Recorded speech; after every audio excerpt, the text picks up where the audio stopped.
Happy Friday, America. Hope everyone had a fantastic week and you're ready to have fun right here on the Discussion Combustion Happy Friday America YouTube channel. You just got done listening to the Fricka Shinnas. They play us in and play us out every single week. Be sure to show them some love. Click the link down below and check out their social media. Listen to their music. We love the Fricka Shinnas. My name is Kevin Batstone. I'll be running the ones and twos on this episode. I'm excited. It's October 20th, and I am joined by Arthur, the Retro Stash Rawe. How's it going, America? I'm digging the stash. Hey, you know, sometimes you just got to go with it and own it. I still can't take myself seriously with this, no joke, but I'm going to rock it, man, and we're going to rock it into November. I don't know when. Just until it feels right. Yes. It reminds me of history. But quick disclosure on this type of stuff. If you want to go full send, you got to bring it to the blade to the face. If you're doing just the stash. And it gets kind of tough. I realized I thought I was resilient, but I'm sensitive in like the little goatee area. Yeah. So I don't know. I might have to be a zero. Keep it going. Zero. Let's keep it going. You know. And all the Happy Friday people can continue to watch this thing evolve as each Friday goes on. Well, and you're going to be missing some facial hair coming up here too. We're going to have some changes. Things are going to look a little different around here in about 2 weeks. And it's going to be fun to keep tabs on that. And I love it. You know, it's like it's the throwback to history art. And we've been kicking these shows off now with Today in History. October 20th. What's some cool shit that went down? Man, today, October 20th in history. I'm a military guy. I like the military stuff. U.S. Forces, General Douglas MacArthur. Everybody knows this lad. We returned back to the Philippines during World War II. So that was a big moment during the war after we had lost the Philippines to the Japanese Army, Imperial Army. Pretty incredible stuff, man. Mm-hmm. I love that there's always like some sort of war history when we do these, you know, Today in Histories. There's like war stuff. We've had the USSR nuclear tests. There's a lot of things that are happening on these dates, and it's kind of a cool little thing that we're, you know, giving a nod to. It's so much fun, and also for all you fantasy people out there, this is a big date. The Return of the King was released in 1955 on this day, and if you're unaware, that is the third and final volume of The Lord of the Rings, and that is an amazing book, which then they made an awesome movie after. You're not super into all that, but you've seen all the Lord of the Rings, right? I think that we both know, you know, off mic and camera, that there's a scene of Lord of the Rings that really stands out to me. Yes, there is. So I appreciate that part of the film, but I never really got pulled into it like a lot of folks did. I'm pretty sure that one was from Return of the King. Even better. I'm pretty sure. I can appreciate good art and good scripts and good writing, and that definitely is it. Absolutely. And we like to bring it in with a bang, just like the USSR did. We've been talking nuclear tests. Well, we're going to bring it home on this one to the good old United States of America. So yeah, in 1962, we performed an atmospheric nuclear test at Johnston Island. Wow. Where is Johnston Island? I didn't research that. I'm guessing that's probably somewhere in the Pacific. It's definitely out there. It's a body of land surrounded entirely by water. Then also Queen Elizabeth, 1973, opens the Sydney Opera House. I mean, how beautiful of a building is that? Gorgeous. Epic. Out there. For all the opera fans. Yeah, I'd love to go down under too sometime. I'd go check it out, man. That'd be a lot of fun. Going to the Opera House. And, of course, on this day in, I guess it was 1971, October 20th, Mr. Snoop-a-Loop turns 52 today. So happy birthday to the fizzle, shizzle, my nizzle. Old Snoop Dogg, man. I love his music. Yes, happy birthday, Snoop Dogg. And that's a couple things that happened today in history, October 20th. Yeah, good stuff, man. Good stuff. I like the Today in History. It's kind of fun to give a nod to what some things that have happened on this date. Yeah, there's always interesting. And you know what? Like, I don't grab stuff out of TV shows. I'll do some sports things if it stands out. But, yeah, you're probably going to be getting a lot of, like, war history stuff on there because that tickles my fancy. Yes, there's a lot of things that tickle your fancy. I'll tell you what tickles mine. I like things that are hot. I want them spicy, baby. Uh-oh. But how hot are we going to go? How spicy? I'm going to tell you right now, though. For everyone that thought the Carolina Reaper was the hottest pepper, well, we got news for you. Pepper X is now the world's hottest chili pepper. So the guy that, you know, created the Carolina Reaper, which came in at about a 1.64 Scoville heat on the index, you know, which is ridiculous. Anyone that watches Hot Ones by First We Feast, like they're the last dab or whatever, is somewhere in that like 2 million Scoville region, and they use these Carolina Reapers. Well, he has found a way to create this new pepper, and it's averaging 2.693 million Scoville heat units, which is just absolute insanity. Wait, so the previous hottest was 1.6 mil. Yep. And then, so this one's 2.6, a whole mil. Hotter. Yeah, and it's a Scoville Heat Unit SHU. Interesting. It just, to me, I think it's cool. You know, hot sauces are great. I love cooking with them. But for me, I like the balance of flavor and heat. You know, so the hottest sauce I've ever tried, for anyone that watches Hot Ones, is Da Bomb. My buddy Mark and I got some of those sauces, and we were trying them. That one, to me, was hotter than a Scoville that was hotter than that one. For whatever the reason, the peppers that were used. So, the only thing I can see them really doing with this Pepper X is hopefully super diluting it to make, insanity hot sauces and these, and you can market the hell. Pepper X sounds pretty cool. It does. How come everybody's going with X? Even my day job, they have all this like X stuff that they got going on. It just seems X-efficiency. Yeah. Like all these different things, like X, and then Twitter going X. Yeah, Twitter went to X. That is a good point. There's a thing going on with X right now. The X. So I don't know. I certainly wouldn't do this. I'm not going to just taste test this thing on its own. No, eating the pepper raw is no good. Is not a good idea. I'm not doing that either. It's dangerous. But it is dangerous. Like, can't you temporarily lose your vision, or if you accidentally touch your eyes, like if you've handled the pepper and then you accidentally touch your eye or something, you could lose your vision. You could be in deep trouble. Peppers that hot are so dangerous to work with. It has to be, like I said, heavily diluted to make these sauces. I think that sauce would be delicious. I'd have the X sauce. I'd give it a go. X pepper sauce. I went to the Hot Sauce Shack in San Diego, California, which is a really cool place, right there, on the bay. And you can go in and taste all these hot sauces. You take a little popsicle stick, you dip it in, and you'd see all these people come in like, give me the hottest one you got. I want to try the hottest one. And then you just see them dying in the corner, drinking milk or sweating. You're like, this poor soul. Yeah. I'm gonna try it too. Yeah, full send on the hot. So Pepper X is here. I don't know if you can buy it, what that looks like, but it is now the hottest pepper in the world. Oh, man. And this wasn't even a Kev's random record, man, but you're always bringing some heat with all the articles you put in here. A lot of times, Kev, you'll get in there a little bit quicker than me, and I'm like reading some of the stuff. I'm like, this is ridiculous, some of the stuff he's putting in here. So Happy Friday. Some of the things that have been missing, something that was missing. Speaking of X. Yeah, speaking of X, we're talking X wings now. And one that was missing from, it was a model from the original A New Hope, that the first one that came out. And so it was missing because it was deep in the collection of this guy named Greg Gene. It's one of those two. He died after a career after doing miniatures, and he was in He did stuff for Star Wars, got nominations for that, also for Close Encounters of the Third Kind. So he had all of this stuff, man. And one of 4 hero models is what they called these. It was the Rebel Alliance's Red Leader was the specific model. And I'm kind of like a Star Wars nerd, so that's pretty epic. They started the auction at $400,000, and they closed it at 3.13 mil.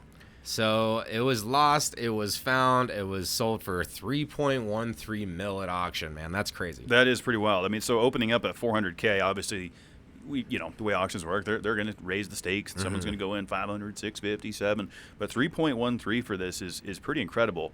Did we find out why it went missing, or what the origin of why that happened? So my hypothesis is that Greg, he worked in this. Right. His whole career was in making miniatures and these kind of sci-fi miniatures, and he probably just had this massive, vast collection. And there's probably so many other really cool things that were found in his collection. I bet you could probably search it. I didn't go that deep into this, but I bet you if you searched his collection, I bet you there's some other cool things that were found. So it probably was just lost because he just wasn't cataloging it. That's my best guess. Probably. And that's why it surfaced after he passed. We did an article here on Happy Friday a couple weeks ago about a painting that resurfaced after a long time and ended up somebody paid, I don't know, what was it? It was like at a thrift store. It was a thrift store painting that ended up going for a ridiculous amount. Yeah. So it's not the whole one man's junk's another man's treasure thing, but it's crazy to see the value of some of these things that people are holding on to. Well, yeah, and these things were super cool too. Just one more note, because this was before computer graphics even existed, right? So they were handcrafting these models. These ones were specifically used for close-up shots of the X-Wing. So your trench run on the Death Star and all those sort of scenes was this model. So they didn't have CG back then. So that's what's kind of really cool about it, about the history of film as well.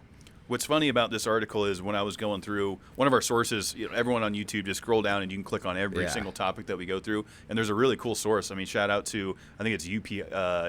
Is it UPI? It's UPI, yeah. Yeah, UPI.com/odd news. Yeah. They're a huge contributor of some of these articles that we have here on Happy Friday. And when I was going through and putting in my, my weekly allotment, I'm like, I guarantee Art's going to put that in. And he did. You called it. I'm glad I made the show. You were right. So, for all my friends down in the bayou down there, all you bayou folk down in New Orleans, you might be smelling some odd stuff in the air. There's a nasty smell that's been going on. Some people say it smells like tea. Other guys say it smells like chemicals. And so the fire chief down in St. Bernard Parish down there, Earl Borden, said that the smoke, it's been dry in Louisiana this year. You guys have had a really dry year, and so fires are happening and chemical waste and things of that nature. So the marshlands, again, surrounded by water. Yeah. So we can't get resources in there like fire trucks and hoses and whatnot, is burning. And so they're saying a lot of the smell that's coming into the city, I mean, just like here in Denver, Colorado, when it's a real windy day, it smells like cow shit around here, from all the cow farms blowing in. Yeah. And so this thing's been burning, for a while, and it reeks. It's reeking out the city. But there's literally nothing they can do about it. Yeah. I mean, look, can't you, fly a helicopter over this thing? And dump the huge ass tank of water on it. That they have aircraft specifically designed just to dump water from the air. So the fact that they're not doing that almost leads me to believe that maybe it's an intentional burn off of a misuse of chemical dumping, or maybe I don't want to go too far down the rabbit hole on this show. That's a good one for discussion combustion. Right. But maybe there's other reasons to why it's still burning. There's some possibilities there. And one of the things that grows on this marsh is peat. And so peat, for our Scottish friends, they use peat to make scotch, right? It is a huge ingredient to roast the barley, the peat moss. And I don't know if you've ever smelt peat or tasted it in a Scotch whiskey. It's very, very potent. And especially if you smell it, and especially if it's burning. And so that's what could be causing the smell. That it could be the peat moss burning. But some people also think, hey, I don't even think it's coming from that. So everyone in New Orleans, what you're smelling is, we don't know. But it's probably peat moss would be my guess. Well, hopefully sensory adaptation's just kicking in, and within 90 seconds you forget all about it. Probably. Hopefully that's the case. But the big concern, I guess, is if you're breathing in, you could smell it. Is there anything that's going to damage people long term from that? And would even a mask help Probably against I don't think so. a smell? No, I don't think so. Again, I'll use the trying to stop a mosquito with a chain link fence analogy. I don't think that would do much. I really don't. So, it's probably just going to reek for a bit down there. Like I said, it reeks here in Denver sometimes like shit. It does. Coming in from the cow farms, we're used to it. It does. So, moving on, Art. The Would You Rather. Would you rather of the week? The Would You Rather segment. This is a fun one, guys. Real quick before we get into this week's Would You Rather. Yeah, we have the one from last week. We have the results from last week, but I gotta own it, guys. So I do a lot of shows and I run a lot of social media accounts. I ended up putting last week's Would You Rather on my Mash the Gas Twitter. Oh, and that's at Mash Gas. Smooth move. So I made a mistake there. And so people voted on it, and we're going to go off those results. Well, and thanks to all the Mash the Gas listeners out there for participating in the Happy Friday America Twitter X poll. Yes. So we will get it right going forward. For folks looking for the poll at Twitter, that's going to be at Happy Fry. Yes. Okay. At Happy Fry USA on X, Twitter, whatever you want to call it. But we do have the results from the Mash the Gas. It's still the Would You Rather from last week. So last week's we were asking, Art, would you rather have a personal chef to make all your meals or a private driver to drive you around? 82% of the vote came back on the chef and only 18% drivers. I'd be curious to see if we had moved that to Happy Friday because, again, we're dealing with Mash the Gas folks here. We like to drive. Yeah, over they're there. drivers. So that's what we learned from that side of it. And it looks like the chef funny. overwhelmingly took the win, I think, across the board, even on the comments down below. Yeah, they're all like, no, I'm driving. They're like, I'm driving. That was my response. For sure. Yeah, no, that's true. No, I chose the cook too, man. That sounds great. So would you rather for this week, would you rather have to adopt 10 puppies? I don't know what kind of dog breed. I don't know. Just you're adopting 10 puppies, and you got to keep these dogs for life, okay? This is all for life. Or would you rather adopt 2 children? Keep for life. 10 puppies, 2 children, 2 boys, 2 girls, 1 boy, 1 girl. However, okay. Yeah. Either way, no matter which way you go on this, would you rather? It's going to be a bit of a financial burden. Either way, right? You're going to have to make some commitments. You're going to have to feed, either 10 puppies. That's a lot of puppy chow, right? That's a lot of puppy That's chow. a lot of poop to clean up. You're going to be doing poop and scooping. Yes. But with kids, you're also cleaning up poop and you're doing a lot of feeding. So I think for me, being a guy that doesn't really want kids, I do love animals. I'm going to take. I don't want to take the 10 puppies, but I'm going to take the 10 puppies. Taking the 10 puppies on that one. And find a way to make it work. Because you got to also think, their lifespan's a lot shorter than a human. Yeah, you're looking at maybe 17 years. Yeah, maybe. So, depending on the breed, like you said. Yeah. And I think that's going to be what I take. I'm taking the pups. Are they all the same breed? Are they 10 different puppies? The rules are loose on this one. Okay. So we can kind of make it up. Whatever rules you want to make up on this one for yourself to choose your choice. What are you going with? Part of me wants, the kid. Part of me wants the children, help children that could use a family, and then, you raise them right. They end up being successful. You have friends. And I'm friends with my dad at this point. Like sure. we have a blast together. Yeah. I could see that being beneficial. The 10 puppies, yeah, you got the puppy years. That would be crazy. Yep. It'd be so much fun. I don't know, man. It's a lot of puppy breath. I got to go with the furry friends on this one. I really do have to do that, though, because it would be relentless, but I'm going with the puppies. I have a feeling that's going to be the winner this week. I do. But it might be split down the middle. So, for the viewers, let us know. Comment down below or go to our Twitter X at Happy Fry USA. The poll will be on there this week on which you would choose, because there's arguments for both sides here. There definitely is. And I one of the arguments I heard, I'm not going to repeat, from our guest last night on what his answer is and why. It was makes sense. A little inhumane, but... Well, no, but I put a different clause on it. Keep for life. Keep for life. Yeah, that's part of the would you rather. That's fair. Yeah, so would you rather have to adopt 10 puppies or 2 children? The rules are loose. Keep them for life. Leave your comments. Let us know. Yeah, let us know, guys, and we'll have the results for that on next week's Happy Friday. So speaking of our furry friends and my random records, this is another segment that you're going to expect weekly. Kev's random records. They're usually... These are fun. This one's ridiculous. This one is ridiculous. I usually try to find the most ridiculous one that I can that comes out weekly.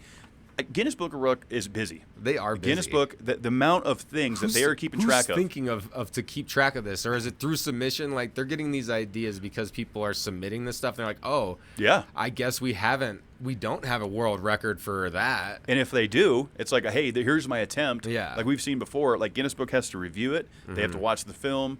They got to see the evidence. Like, we can't just write in and say we broke a new record for podcasting or something. No. Right? You have to have the evidence to go behind it. So this one's pretty fun this week. So this one is coming out of from our British friends across the pond there. The British cat breaks the purr. That's right, the purr. World record for the decibel, 54.59 decibel purr. That's pretty loud for a purr, right? So we tend to speak like our voice at a 60, 65 decibels, somewhere in there. Yeah. If you're whispering, so you change it a bit. This thing's ripping. So the cat, 54. So this is about 60 right here. 60, 65. 60-ish. Maybe this is 54-ish. I don't know. We don't have a decibel reader on us. So, well, that's interesting because purrs are usually pretty quiet. So, because you can't command a cat. Like, you can't be like, purr loud for me. No, it doesn't work that way. No, the cat, so how did they get this cat into this ultimate state of like relaxation to where they're like, oh yeah, my kitty got the purr. No cat's purr is comparable. Was it like a house cat? So yeah. So do you think like the cat likes to watch television? Like a tiger's purr has to be louder. Well, yeah, I mean, we're right? talking about house cats. A small feline house cat here. Okay. Yeah, I mean, comparing that to a lion or a tiger. I mean, who knows how loud those purrs are? I don't have a decibel meter on it, but what they said here is that the owner of this cat. Can we get a decibel meter on that, please? I believe the cat's name is Bella. Likes to watch television. Okay. And that makes her comfortable in that if she's either competing with the sound of the television, her purr elevates when she's relaxing, with the family at night, and it starts purring loudly, and they're like, we got to get a decibel meter on this thing. Yeah. Interesting. So, yeah, that is loud, man. That is loud. That's pretty loud. And that's one loud, comfy cat. Yeah, I mean, everyone, has heard a cat purr before. They're needing a blanket or, they're just feeling good. And then there's also times where that's the thing about cats, right? Then their pupils turn like dead black, and they look at you like, "I'll fucking kill you." Yeah, cats are just they're very moody. They're so interesting. They're really just a unique mammal. You know what I'm saying? I don't know. There's just something about them because they're little murderers too. Yeah, they're good hunters. Yeah, like they're just they're intense for sure. The they want to get after it. They want to get after it. They're good pets. You know, sometimes you're going to catch a claw or two here and there. But man, we're talking a lot about furry friends this week. This is just how the universe laid it out for us. Okay, so we had a dog trapped. Okay, dog trapped in a cave for 3 days, and a bear is around there too. A bear was in the scene. So this title really stood out to me. I was like, I gotta take a look at this. This seems like a crazy story. So this dog named Charlie fell down a narrow gap. It was like 40 feet down, and the fire department came out. Dog had been there for 3 days, and they were trying to go get the dog when they discovered that Charlie was not alone in this cave, and there was actually a 200-pound black bear just feet away. But then the article goes into it and says the rescuers waited until the bear left the area and went back down to bring Charlie up to the surface. Look, Charlie was okay, dehydrated, a bit hungry, but otherwise uninjured. So thank goodness that the dog was okay. But I was kind of confused. I was confused after reading this. I was like, how? Yeah. Why'd they have to lower the rope and like go in that way if a bear could just walk away, go in or out? You know, so was the bear in the cave? Was the bear near the cave entrance? Yeah, there's some things. They didn't get into the detail, and I reread it twice. There is some things that are kind of unclear here, and there's a couple possibilities, I feel like, after reading this. So, you know, you figure the way caves work, there's different sectors of it where maybe it's difficult. Like this bear was like, you know, had some rocks separating them, you know, where he could exit, you know, kind of a narrow area. And this dog was 40 feet in this cave, and that's why they had to lower a man in there to get him out. Or they did that because there was separation from the bear, and they thought that was a riskier approach. I don't know, but either way, fortunately, this animal was rescued and did not become the bear's dinner. Well, I would like to think that animals do, if they're full, like, you know, they've satisfied their needs of survival, then I feel like they will have some empathy and stuff. So I'm going to just go ahead and imagine that this bear, I'm going to use your scenario. It was like a jail cell scenario. Like, you know, we got a narrow gap inside of the cave separating the bear and the dog in the cave. And this bear's just hanging out, man, being like, hey, I hear him coming for you, man. You'll be all right soon. He's keeping Charlie company. It's possible, because let's not forget, we just talked about felines and the big cats and the small cats. Yeah. A bear is a big dog. It's a canine. That's true. You know, so maybe they got the brotherly canine love. Yeah, that's what I would like to imagine was happening in this scenario. And then he's like, all right, sounds like they're trying to get close. I'm scaring them. I'm going to get out of here. See you, Charlie. Yep. Charlie left and I watched the video. Good old Charlie. They pulled him out. It was great. I like that name for a dog, Charlie. That's kind of a cool. That's like an old school, like when we were growing up, kind of dog name. Yeah. You know, like back when they still had balls on a dog. Like Charlie still has his nuts, and we'd all look at it and laugh. You know. It's like a what's the ooh one? Where they got like the big old ears? Oh, the blood. It's like a hound, bloodhound. Bloodhound. Yeah. Yeah, from Fox and the Hound. I love that. That's one of my favorite childhood movies ever, and it's a really sad movie, actually. It is. It makes you cry. It does. It'll bring a tear to your eye for sure. But no, I'm glad Charlie's okay. They rescued him. Pretty wild story for sure. So, you know, scroll down. That was fun. What kind of clickbaity it got me, so we got you too. Sorry, America. Yeah. Not sorry. A lot of furry friends. Scroll down. You can watch the videos and all the links down below. We're keeping it moving. It's fall. Yes. Okay? And so up in my native land, Art, you're probably going to learn some things here. I had a high school field trip, and they took us to a cranberry bog. A cranberry bog. Yeah, because these cranberries, so Massachusetts is the #1 cranberry harvester in the country. Okay. It's the #1 crop that comes out of the state of Massachusetts. Around 70 million worth of cranberries. That's a lot. And that's why, you know, you hear about Cape Cod cranberries, you know, the drink, and all these things, cranberry juice, all that stuff. Majority of it comes out of Massachusetts. Right, on these cranberry bogs and these cranberry farms. And they actually have a Cape Cod Cranberry Growers Association. That's how big of an operation this is. Because a lot of people, you know, you just think, where the hell these cranberries come from?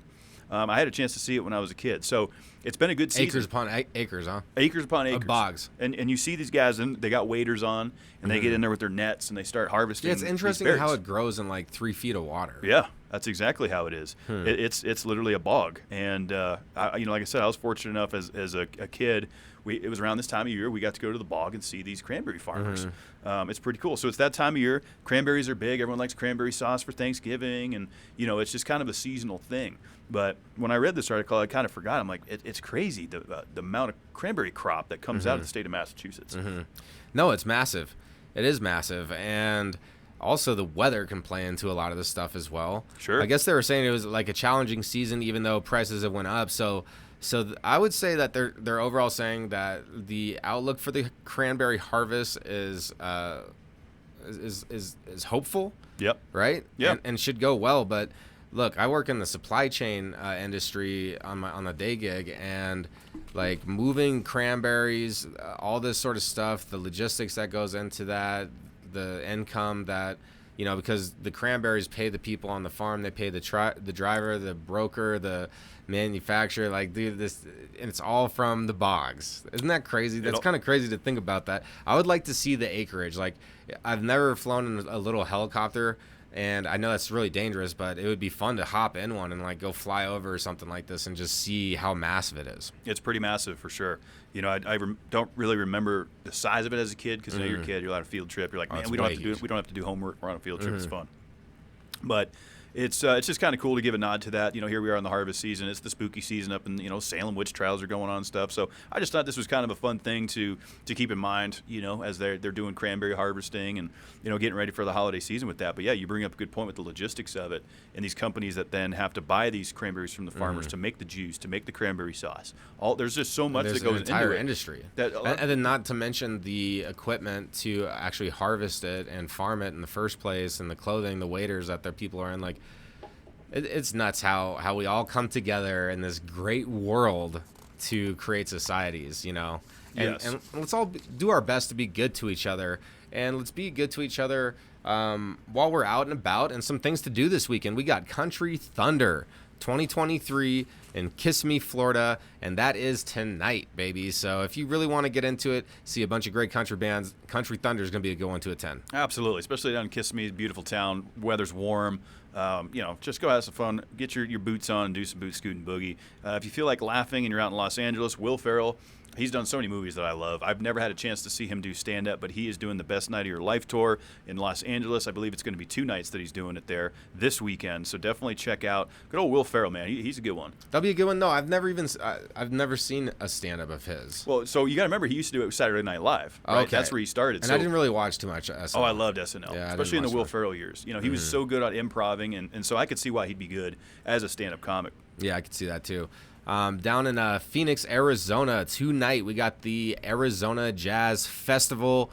Man, I don't know if there is an instrument as sexy as the saxophone. If you know of an instrument sexier than a saxophone, leave it in the comments. I'm curious what you think that is. And that could lead to some very interesting answers. A lot of festivals going on, Art. It's that time of year. Yes. It's the spooky season's here. So I just got done talking about Massachusetts and usually what they're known for. So in Salem, Mass., just up the road from your cranberry bog, you can go to the Festival of Dead. This is pretty cool, for the folks that don't know that the history of New England and the hauntings and the Salem witch trials, they really get into it. I remember, kids I went to high school with, they'd go down there and they'd have a lot of fun. So the Festival of Dead kicks off this weekend. It's running through Halloween in the Salem, Massachusetts area. Pretty cool spot. I recommend folks check that out.